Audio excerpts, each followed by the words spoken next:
ठीक है। अब देखो इसमें कितनी तरह की होती है कितनी तरह की साइकोथेरेपी है।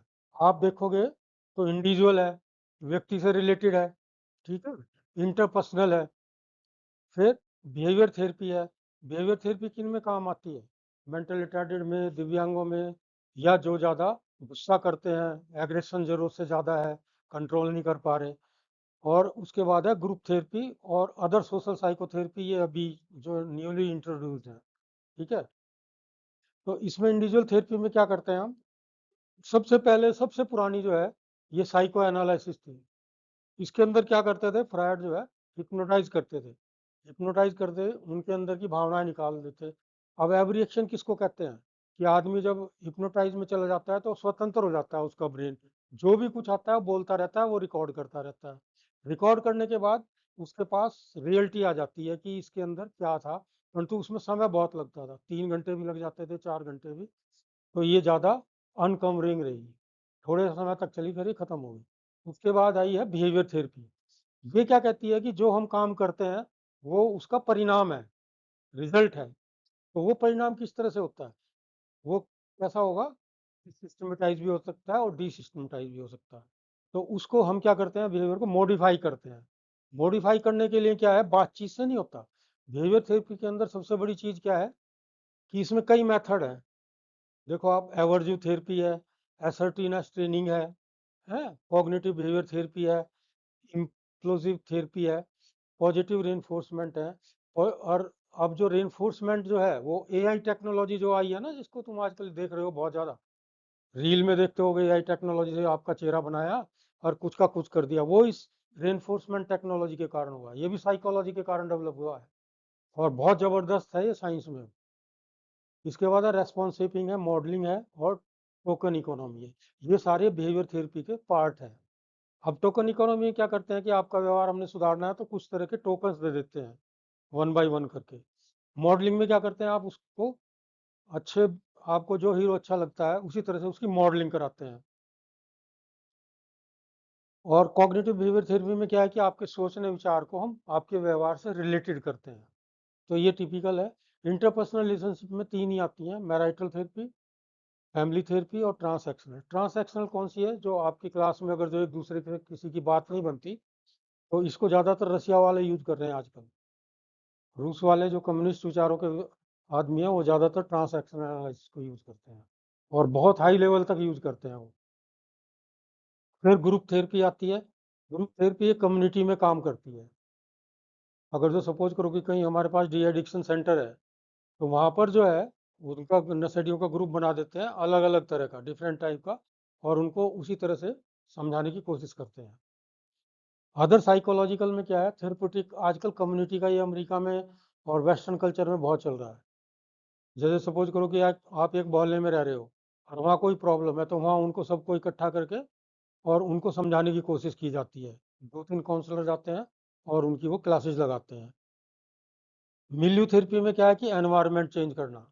अगर जो आप किसी चीज़ से ज़्यादा परेशान हो गए तो उसको चेंज कराने की कोशिश करते हैं। ऑक्यूपेशनल में इसमें रीडिंग मटेरियल दिया जाता है, प्ले मटेरियल दिया जाता है और रिक्रिएशनल थेरेपी। ये सारी जो है नीचे ऑक्यूपेशनल के पार्ट हैं: प्ले, रिक्रिएशनल, म्यूजिक और डांस थेरेपी। तो जो ऑक्यूपेशनल थेरेपी करेगा ये अलग से स्पेशलाइजेशन ब्रांच है, तो वो आपको इस तरह से तैयार करेगा।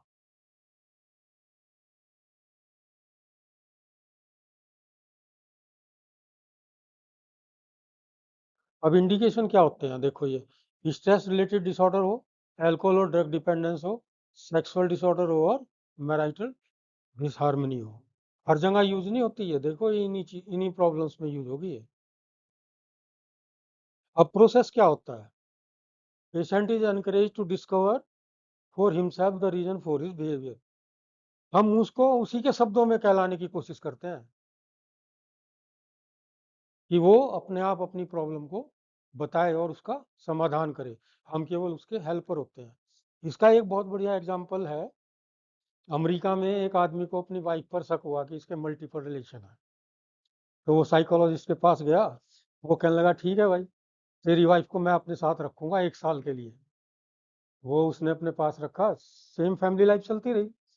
एक दिन क्या हुआ कि जब वो साल भर होने का उनकी डेट होगी कि भाई अब इसको उसके साथ छोड़ना है, तो उसने कैफे में बुलाया।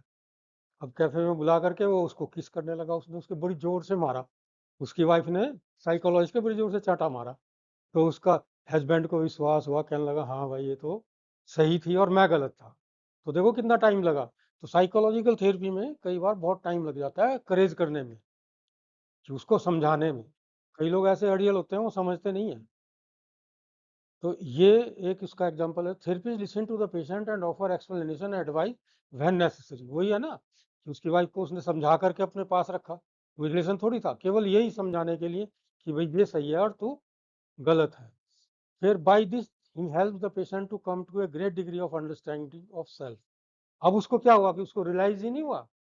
हम कहते हैं ना रियलाइज हो जाएगा, तो उसको रियलाइज नहीं होता। उसके सेल्फ में आ जाता है कि मैं कहाँ कहाँ गलत था। 1 साल के टाइम में तो बहुत होता है। तो उसको टाइम मिलता है अपनी गलतियों को रिपीट करने का और समझने का। तो उसको ये अंडरस्टैंडिंग होगी कि तू कहाँ कहाँ गलत था और तेरी प्रॉब्लम क्या थी। फिर वो उसको रिजॉल्व करवाएगा। The relationship between the therapist and the patient proceed through stages similar to those of the nurse patient relationship. जैसा तुम्हारा और पेशेंट का होता है, नर्सों का रिलेशनशिप। क्योंकि तुम्हारा जो रिलेशनशिप है एक डॉक्टर से ज़्यादा स्ट्रांग है। अब ये तो मैंने बता ही दिया आपको। अब ये इंस्टिंक्ट होते हैं दो तरह के। जो आदमी ज़्यादा एक्टिव होता है उसके अंदर लाइफ इंस्टिंक्ट होता है, उसको सर्वाइवल का पर्पज पता होता है। अब तुम्हारी दिमाग में एक बात आ जाए, यार हमारे माँ बाप तो गरीब है, पर तुम माँ बाप गरीब नहीं है, तुम्हारा इंस्टिंक्ट गरीब है, तुम्हारी प्रेरक क्षमता जो है वो गरीब है। तुमने बहुत से देखे होंगे गरीब लोग, वो आईएएस बने हैं। अभी एक बना है जो मोची का काम करता था, कानपुर का लड़का, आईएएस में टॉप किया है।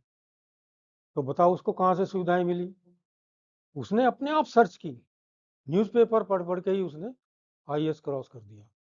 तो ये एक होता है डेथ इंस्टिंक्ट। इसमें हम अपने अंदर एग्रेशन रखते हैं, औरतों में ज़्यादा होता है। वो अपनी बात बहुत कम कहने की कोशिश करती है, ज़्यादातर अंदर दबाने की कोशिश करती है। तो होता क्या है कि वो फिर तेजाब बन जाता है। फिर एक दिन गुस्सा आता है तो वो कुछ ना कुछ गड़बड़ कर देगी।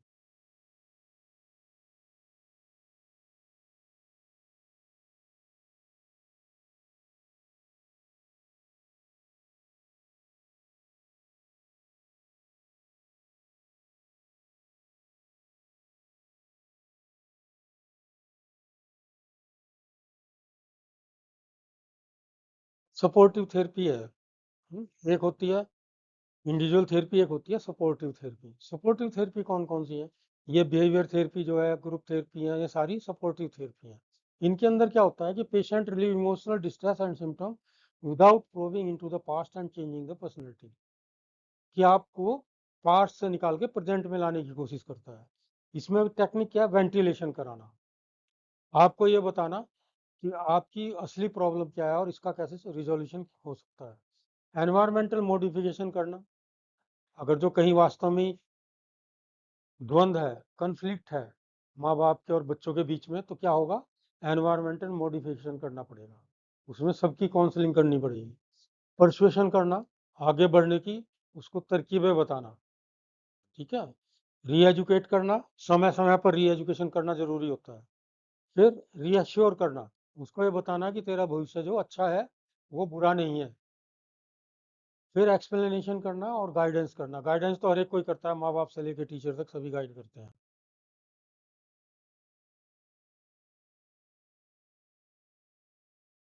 पर्पज ऑफ फैमिली थेरेपी क्या है? फैमिली में कन्फ्लिक्ट कहाँ पैदा होता है? आजकल बहुत ज़्यादा हो रहा है। क्यों हो रहा है? सब घर में जाके अपने मोबाइल में लग जाते हैं, किसी का किसी से कोई कम्युनिकेशन नहीं है। तो improving communication, facilitating autonomy and individuation of member. हर आदमी को बताना कि हमारा समूह किस चीज़ का है और ऑटोनॉमी का मतलब क्या है। हर हर जगह थोड़ी स्वतंत्रता मिलती है, कुछ कानून भी तो होते हैं। इंक्रीजिंग एम्पैथी, एक दूसरे के विचारों को समझना। हमारे अंदर क्या है, हिंदुस्तान के अंदर जो है फैमिली में 5 मेंबर है, सपोज करो कि भाई बहन, या 3 है। तो उनका व्यवहार एक दूसरे से अलग अलग है। जबकि फैमिली थेरेपी क्या कहती है कि उन सब का व्यवहार सिमिलर होना चाहिए।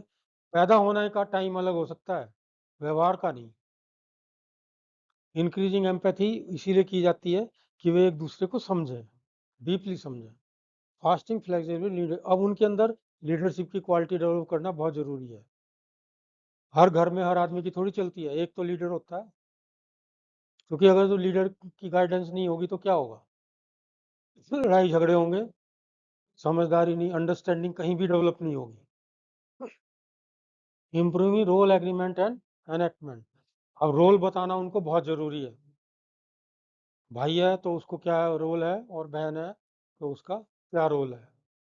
फिर रिड्यूसिंग कन्फ्लिक्ट, अब अगर जो उनके बीच में कोई कन्फ्लिक्ट है प्रॉपर्टी को लेकर, पैसे को लेके या एजुकेशन को लेके, तो वो भी दूर करना पड़ता है। कोई ज़रूरी नहीं कि तीन भाई हैं तो एक जैसे ही इंटेलिजेंट होंगे, आईक्यू में थोड़ा बहुत अंतर हो सकता है, एक 90 होगा तो एक 89 भी हो सकता है, कोई ज़रूरी थोड़ी है।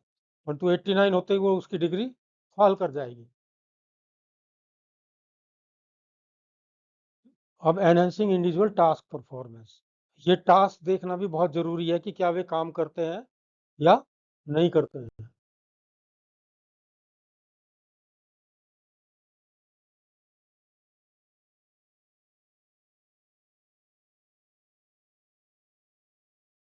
अब ग्रुप थेरेपी है treatment which carefully select people who are emotionally ill, meet in a group guided by a trained therapist and help one another affect personality change। अब एक बात ध्यान रखो तुम कि हमारे हिंदुस्तान में क्या है कि दिखावा ज़्यादा, ट्रेंड थेरेपिस्ट ये बहुत कम है। हमारे पास अभी कुल मिलाकर के 3000 ट्रेंड थेरेपिस्ट हैं, इससे ज़्यादा नहीं है। थेरेपिस्ट सारे बने रहते हैं, सारे एस्ट्रोलॉजर भी थेरेपिस्ट हैं, BNYS वाले भी सारे थेरेपिस्ट हैं। हर आदमी लिखता है पर है नहीं ट्रेंड, क्योंकि ये 2.5 साल का अलग से कोर्स होता है, 1-2 दिन का नहीं है। तो ये ड्रामेबाजी बहुत ज़्यादा है। तो इसीलिए कहने का पर्पज़ ये है कि आप जब भी ये इसमें देखें तो ट्रेंड होना चाहिए। अब वो फिर कभी बताऊंगा, अगर जो कभी क्लास ली तो क्या होता है ट्रेंड वाला, क्या होता है और फॉल्स कौन सा होता है। अब होता क्या है कि कैसे सिलेक्शन करते हैं ग्रुप थेरेपी का, होमोजीनियस ग्रुप होना चाहिए, एक तरह का ही ग्रुप होना चाहिए, ये नहीं कि मिक्सअप कर दो। Adolescence and patient with personality disorders इसके अंदर आते हैं। Families and couple where the system needs change. Contraindication क्या है? एंटी सोशल पेशेंट है, एक्टिवली सुसाइडल और सीवियरली डिप्रेस पेशेंट है, इनको अलग करना पड़ेगा। Patient who are delusional and who may incorporate the group into their delusional system. ये डिल्यूजनल सिस्टम क्या होता है बताओ? डिल्यूजनल सिस्टम वो होता है कि लोग अपनी बात को मनाने के लिए कई तरह के ड्रामेबाजी करते हैं। उनको अपना एक बिलीव होता है कि भाई तू ही सही है और बाकी सारे गलत हैं। अब इसमें होता क्या है कि ये 8 से 10 मेंबर होने चाहिए बस, इससे ज़्यादा नहीं। Once in a week session last for 45 minute to 1 hour. ये कभी भी देखना, कोई भी साइकोलॉजिस्ट है अगर जो 1 घंटा या 45 मिनट से ज़्यादा लेता है तो वो आपके साथ ब्लफ कर रहा है, उसको टेक्निक का पता नहीं है। क्योंकि हम लोग क्या करते हैं, टेक्निक सिखाते हैं कि किसको कितने काम में, कितने टाइम में किसी काम को समाप्त करना है। अब इसमें थेरेपिस्ट क्या है, फैसिलिटेटर है, वो मीडियोकर है, एक मॉडरेटर है, वो मॉडरेटर का काम करता है।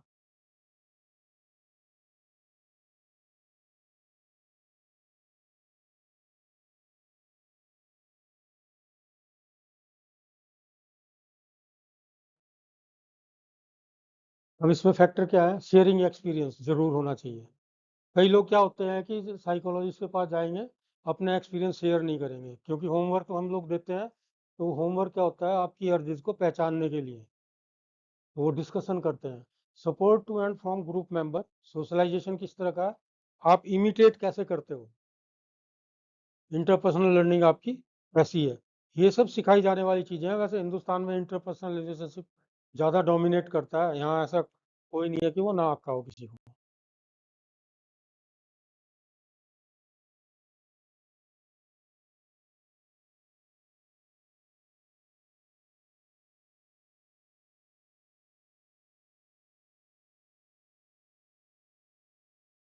अब ये बिहेवियर थेरेपी की बात कर रहा था, तो ये 4 होती है उसमें, फोबिया, ऑब्सेशन, कंपल्सन और सेक्सुअल डिसऑर्डर्स।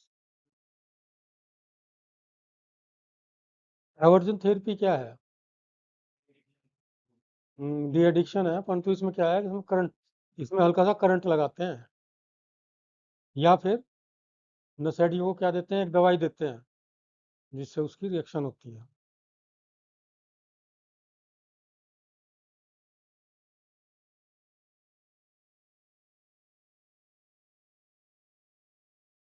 चलो, ये प्ले थेरेपी तो ऑक्यूपेशनल थेरेपिस्ट कराएगा अब आपको, ठीक है। अब तुमने कोई सवाल पूछना हो तो बताओ। है किसी को जरूरत ट्रीटमेंट की? सारे 1 2 वालों?